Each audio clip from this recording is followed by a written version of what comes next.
하나님의 말씀은 시편 139편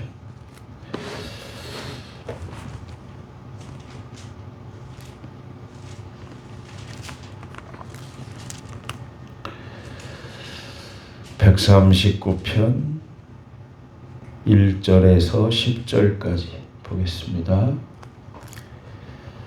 함께 읽겠습니다. 1절. 여호와여, 주께서 나를 살펴보셨으므로 나를 아시나이다. 주께서 내가 앉고 일어섬을 아시고 멀리서도 나의 생각을 밝히 아시오며 나의 모든 길과 내가 눕는 것을 살펴보셨으므로 나의 모든 행위를 익히 아시오니 여호와여, 내 혀의 말을 알지 못하시는 것이 하나도 없으시니이다. 주께서 나의 앞뒤를 둘러싸시고 내게 안수하셨나이다. 이 지식이 내게 너무 기이하니 높아서 내가 능히 미치지 못하나이다.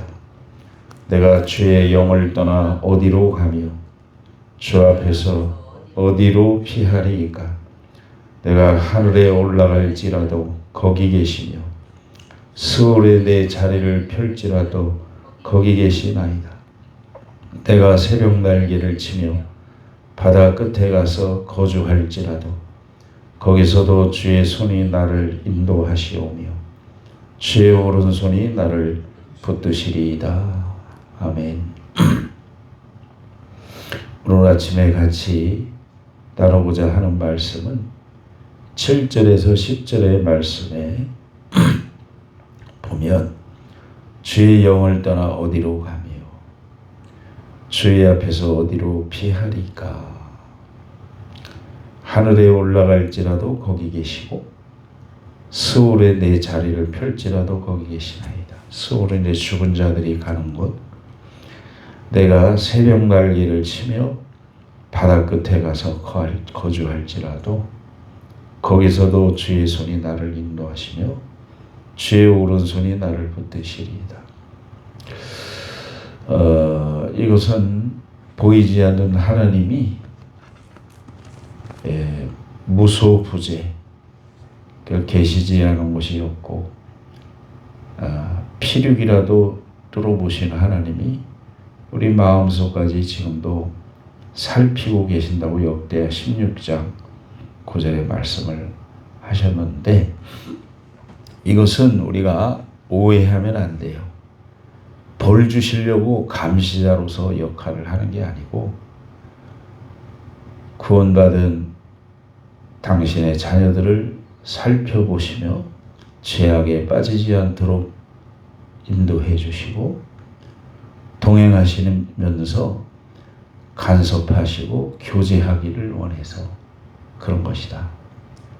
여기 코람데오, 하나님을 의식하는, 하나님 앞에서 지금 있다고 하는, 하나님을 의식하는 그러한 태도가 삶이 되고 또 예배가 되고 기도가 되고 교제가 되고 또 순종이 되는 경건 생활의 핵심적인 태도라고 우리가 할 수 있습니다.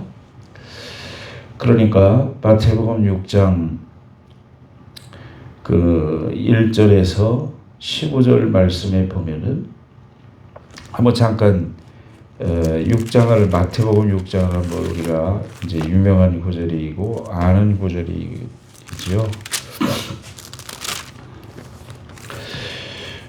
하나님 앞에서 해라 뭐든지,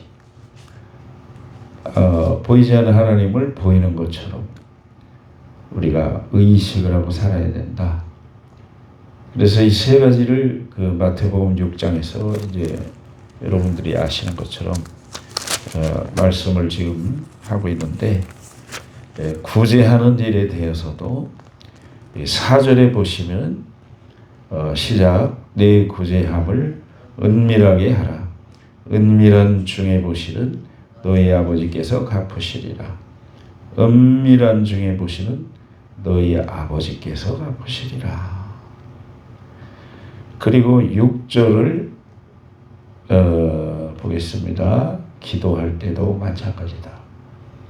같이 기도하든 혼자 기도하든 의식은 하나님을 향해서 있어야 된다. 6절 시작. 너는 기도할 때 네 골방에 들어가 문을 닫고 은밀한 중에 계신 내 아버지께 기도하라. 은밀한 중에 보시는 내 아버지께서 갚으시리라. 은밀한 가운데 보고 계시는 하나님이 갚으실 것이다.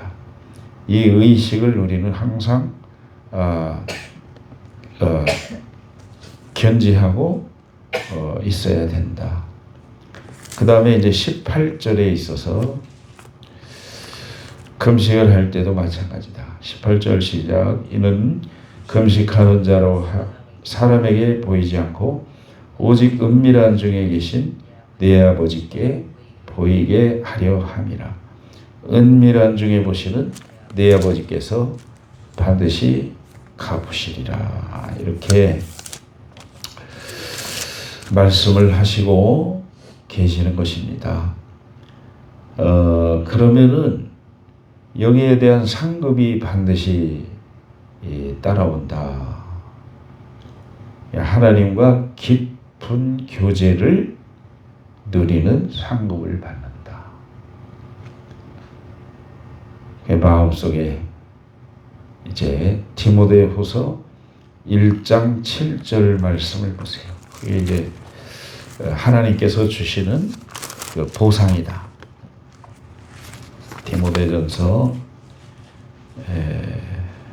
디모데후서 1장 7절.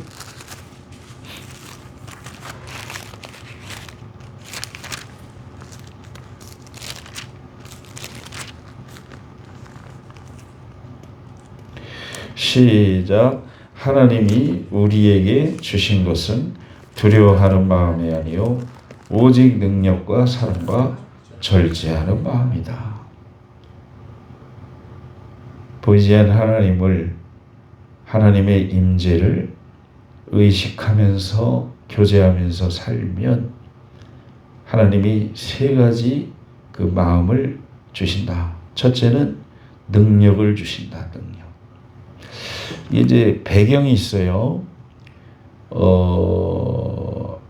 사도 바울의 후계자가 누구냐면 디모데인데 디모데가 아직은 나이가 어리고 사도 바울은 백전노장이고 그런데 무엇으로 살아가야 되냐? 사명자로 살아가야 된단 말이에요. 근데 꼭 우리가 디모데에게만 얘기한다고 생각하면 안 되고 예수님을 믿은 모든 사람에게 하시는 말씀이기 때문에 우리가 받아들여야 된다. 그래서 그런 의식을 하나님을 의식하는 깊은 교제의 삶을 누리게 되면은 하나님께서 능력을 주신다. 무슨 능력이냐? 복음을 위해 박해를 견디고 사명을 감당하는 능력을 주신다. 성경 곳곳을 보면 이 사람이 깊은 내면에 하나님과 교제하는 삶을 누리고 있구나 하는 것을 이제 볼 수가 있는 거죠. 열매로 알 수 있다고 그랬으니까. 우리가 꼭 스데반이나 또 요셉이나 다니엘이나 기타 등등 믿음의 선진들만을 얘기할 게 아니고 이 현재도 이 지구상에서 벌어지고 있는 일이 있다. 하나님과 깊은 그러한 교제를 하고 있는 사람들이 바로 받는 보상이 이러한 능력이기 때문에 무슨 일이든지 감당하게 하는 하나님의 초자연적인 능력이 그들에게 온다. 그 다음에 이제 그 사랑하는 마음이다 그랬는데 이것은 일반적인 얘기가 아니고 아가페적인, 다시 말해서 주님이 우리를 피를 흘려 목숨을 주고 사신 것을 생각하면 주님을 사랑하지 않을 수가 없고 서로 사랑하지 않을 수가 없는 그야말로 어떠한 일도 감당할 수 있는 그런 아가페적인 사랑의 마음이 보상으로 온다. 감당할 수 있도록. 그 다음에 이제 절제하는 마음을 주시는데 감정에 휘둘리지 않고 냉철하게 이 복음을 위해서 과연 목숨을 내려놓을 수 있는 가치가 있는가 하는 그런 분별력이 그 사람에게서 생겨난다. 대표적인 예로 이제 우리가 잘 아는 것처럼 사도 바울이 내가 달려갈 길과 주 예수께 받은 사명, 하나님의 은혜의 복음 증언하는 일을 마치려 하면은 나의 생명을 조금도 귀한 것으로 여기지 않는다 하는 이러한 고백이 스스로 나오지 않을 수 없는, 왜냐하면 하나님과의 교제 속에서, 깊은 교제 속에서 오는 것이기 때문에 오늘 하루도 험난한 세상에서 살아갈 우리들이 삶 속에서 하나님을 의식하고 보이지 않는 하나님을 보는 것처럼 코람데오의 마음을 가지고 살아간다면 반드시 살아계신 하나님의 그 역사를 우리가 삶을 통해서 경험하는 예배가 되고 또 교제가 되고 또 순종하는 삶이 되어서 여러분 삶 속에 하나님이 간섭하시고 또 주변을 다스려 주시는 그러한 축복 속에 축복을 누리는 하루가 되시기를 주님의 이름으로 축원합니다.